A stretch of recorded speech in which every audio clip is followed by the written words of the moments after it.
안녕하십니까 믿음의 형제자매 여러분. 저는 오늘 이 시간에 비둘기처럼 순결하라 라는 제목으로 말씀을 드리고자 합니다. 예수님께서 제자들에게 너희들은 뱀과 같이 지혜롭고 비둘기처럼 순결하라 라고 말씀을 하셨습니다. 예수님께서는 지혜의 왕이시고 또 순결하신 분이십니다.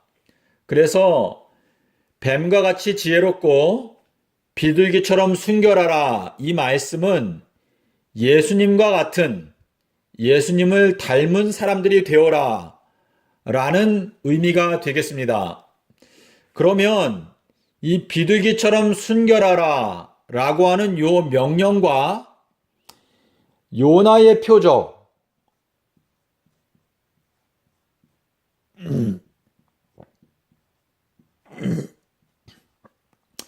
이 요나의 표적과의 연관성에 대해서 저희가 생각해 보는 시간을 갖고자 합니다.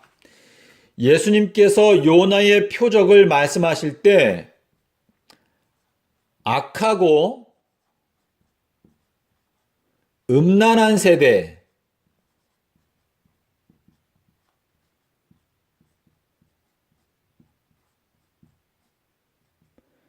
악하고 음란한 세대가 표적을 구하는데 이 악하고 음란한 세대를 위해서는 오직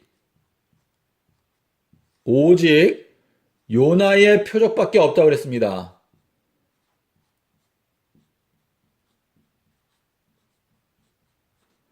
악하고 음란한 세대에게 보여줄 수 있는 표적은 오직 요나의 표적밖에는 없다. 이렇게 말씀하셨는데요.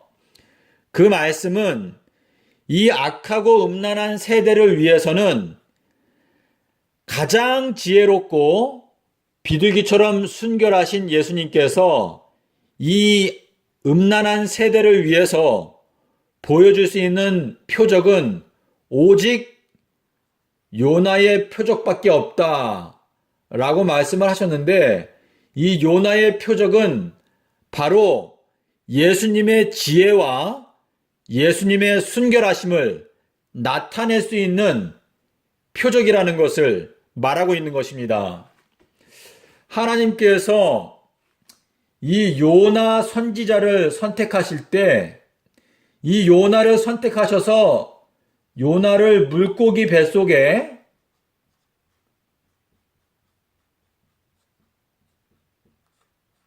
집어넣으시고 물고기 뱃속에서 3일 밤낮을 지내게 하셨습니다.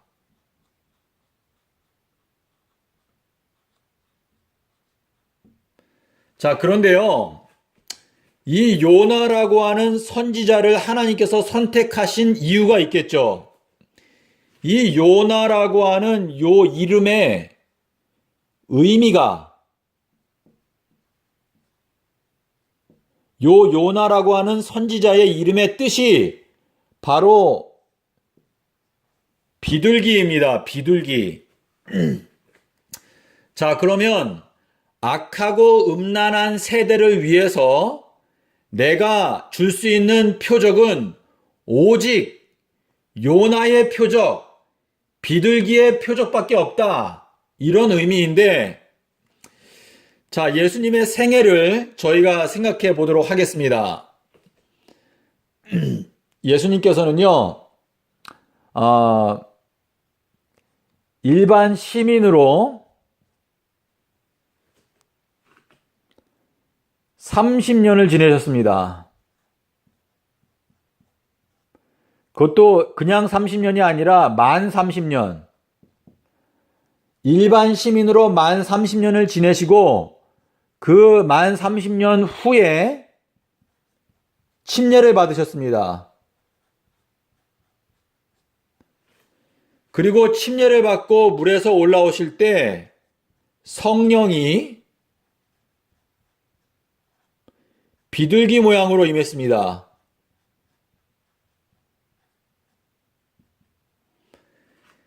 성령께서 비둘기 모양으로 예수님 위에 내려오셨는데 이 비둘기 모양으로 내려오신 것은 바로 이 요나의 표적을 설명해 주시기 위해서 하나님께서 이렇게 섭리하신 것이겠죠? 예수님께서 이 탄생하신 시점은요, 기원전 5년 니산월 1일입니다. 요 내용은 출애굽기 40장 2절 그리고 17절을 보시면은요, 확인하실 수 있습니다. 그리고 요 침례를 받으신 시점은 서기 26년도 늦가을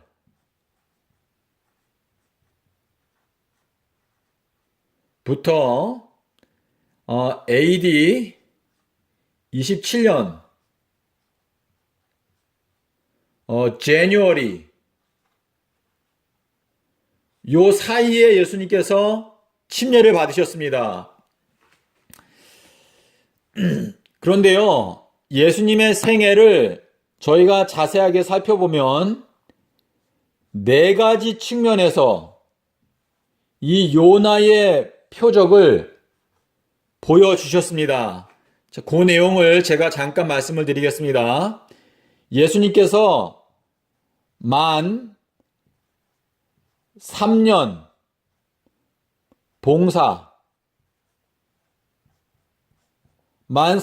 봉사하신 후에 피의 침례를 받으셨습니다.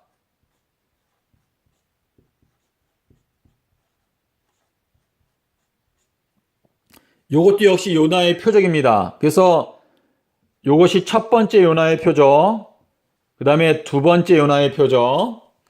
자, 만 3년 동안 봉사하신 것은요, 여러분께서 요한복음 2장 4절을 보시면은요, 내 때가 아직 이르지 아니하였나이다 라고 말했는데, 예수님께서 공생애를 시작하신 것은 70번째 일에, 이 70번째 일회가 언제 시작하는가 하면은요, 서기 27년도 니산월 1일 요 때가 바로 70번째 일회의 시작입니다. 요 근거는 에스라서 7장 9절 13절 23절을 보시면은 여러분께서 확인하실 수 있습니다. 자, 그리고 세 번째는요, 예수님께서 만 3일 이 땅 속에서 지내셨습니다. 예수님께서 수요일 날 십자가에 죽으시고, 그리고 목, 금, 토, 요게 만 3일이거든요. 만 3일 땅 속에 계시고, 일요일 날 부활하셨습니다. 그래서 요것이 3일 후가 됩니다. 그래서 요거는 마가복음 8장 31절, 요거는 마태복음 12장 40절. 예, 요것이 바로 요나의 표적의 핵심이죠. 그리고 네 번째는 예수님께서 성육신 하신 시점.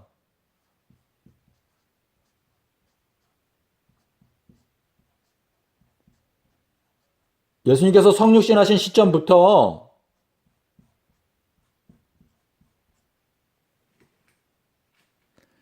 만 삼천 년, 만 삼천 년 후에 예수님께서 살렘 왕으로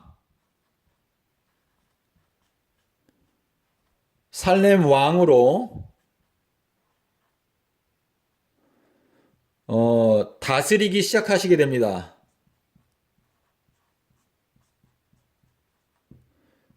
즉위 하시는 것이죠. 즉위.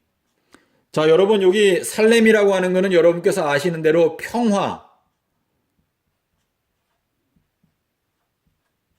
자, 예루살렘.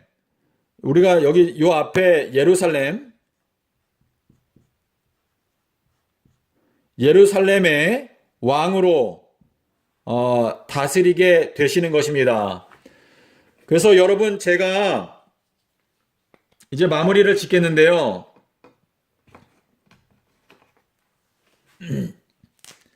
예수님께서 저희들에게 너희들은 비둘기처럼 순결하라 라고 말씀을 하셨는데, 이 비둘기처럼 순결한 이 특징과 이 세상의 이 악하고 음란한 세대와는 정반대입니다. 완전히 정반대 특징인데요. 이 악하고 음란한 세대를 위해서 가장 지혜롭고 비둘기처럼 순결하신 예수님께서 제시하시는 표적, 예수님께서 참된 메시아, 하나님의 아들이라는 것을 증명할 수 있는 그 기적, 표적, 그것은 바로 오직 요나의 표적밖에 없다는 것입니다. 그래서 이 요나의 표적 속에는요, 예수님의 지혜와 예수님의 순결하심이 여기에 압축되어 있는 것입니다. 그래서 이 악하고 음란한 세대에게 이 요나의 표적을 주셨는데, 이 요나의 표적이 예수님의 생애 속에서 4가지로 나타나 있습니다. 첫 번째는 만 30년 후에 침례를 받고 물에서 올라오셨고, 그리고 만 3년 동안 봉사하신 후에 피의 침례를 받으셨습니다. 요 피의 침례라고 하는 표현은 마가복음 10장 38절, 그리고 요 3년에 대한 거는요, 누가복음 13장 7절을 참고하시면 됩니다. 그래서 예수님께서 만 3년 동안 봉사하신 후에 피의 침례를 받으셨습니다. 그리고 만 3일 동안 땅 속에서 계신 후에 생명의 왕으로 기름 부음을 받고 땅 속에서 올라오셨습니다. 그래서 이 땅 속에서 나오신 때 바로 이 생명의 왕으로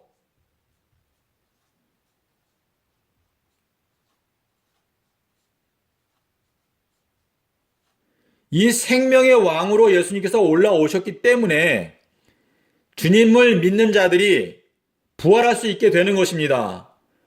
그리고 예수님께서 인간의 죄의 문제를 해결하기 위해서 성육신하신 그 시점부터 예수님께서는 3000년 동안 인내하시고 3000년이 지나간 후에 예루살렘의 왕으로, 평화의 왕으로, 이 평화의 도성은요, 죽음이 없는 도성이 바로 평화의 도성입니다. 그래서 새 예루살렘이 내려올 때 마지막으로 멸망받는 원수가 바로 사망이라고 그랬습니다. 사망. 이 사망이라고 하는 요 마지막 원수가 멸망당하기 때문에 더 이상은 죽음이 영원토록 존재하지 않게 되는 것입니다. 그래서 바로 그 도성이 예루살렘, 평화의 도성이 되는 것이고, 그 평화의 도성을 완성시키는 바로 지혜의 왕, 지혜. 예수님의 지혜죠. 이 지혜의 왕, 예수님. 이 지혜의 왕이신 예수님께서 7,000년의 세월이 흘러가는 동안 그분의 지혜로 하나님의 선하신 뜻을 이루시고 마지막으로 사망을 멸망시키시고 평화의 도성을 완성하게 되시는 것입니다. 그래서 예수님께서 성육신하신 그 시점부터 3,000년, 저희가 좀 더 구체적으로 말하면요, 예수님께서 이 성육신하신 시점부터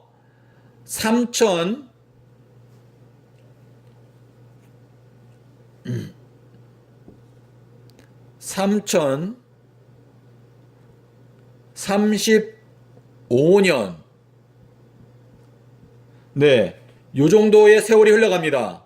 3035년쯤 되었을 때 평화의 도성의 왕으로 다스리게 되는 것입니다. 믿음의 형제자매 여러분, 예수님께서 우리에게 권면하신 대로 저희들은 이 순결한 마음으로 하나님의 말씀을 살펴야 이 요나의 표적의 참된 의미를 깨닫고 진리를 분별할 수 있습니다. 예수님께서 이 주신 요나의 표적에도 불구하고 이 악하고 음란한 세대들은요, 금요일 십자가설을 주장합니다. 금요일 십자가설.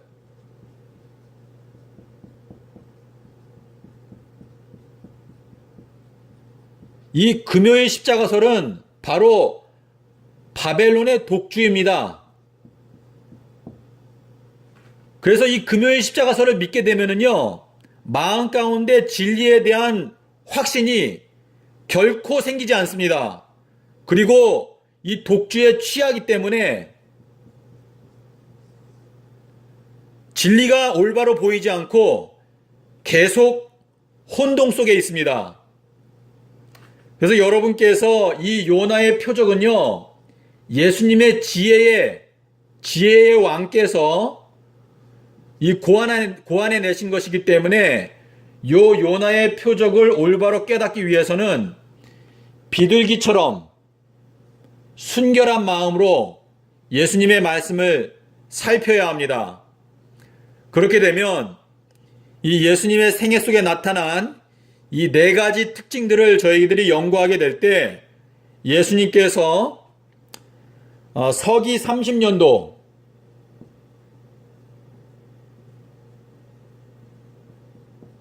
수요일 날 죽으시고 일요일 날 부활하셨다는 것을 확실하게 믿을 수 있습니다. 믿음의 형제자매 여러분, 이 말세에 예수님께서 저희들의 마음속을 감찰하시고 저희들의 생애의 마지막 운명을 결정하실 것입니다. 이 엄숙한 때에 저희들의 마음을 순결하게 하고 예수님의 말씀을 살피고 진리를 올바로 분별하게 되는 여러분이 되시기를 바랍니다. 감사합니다.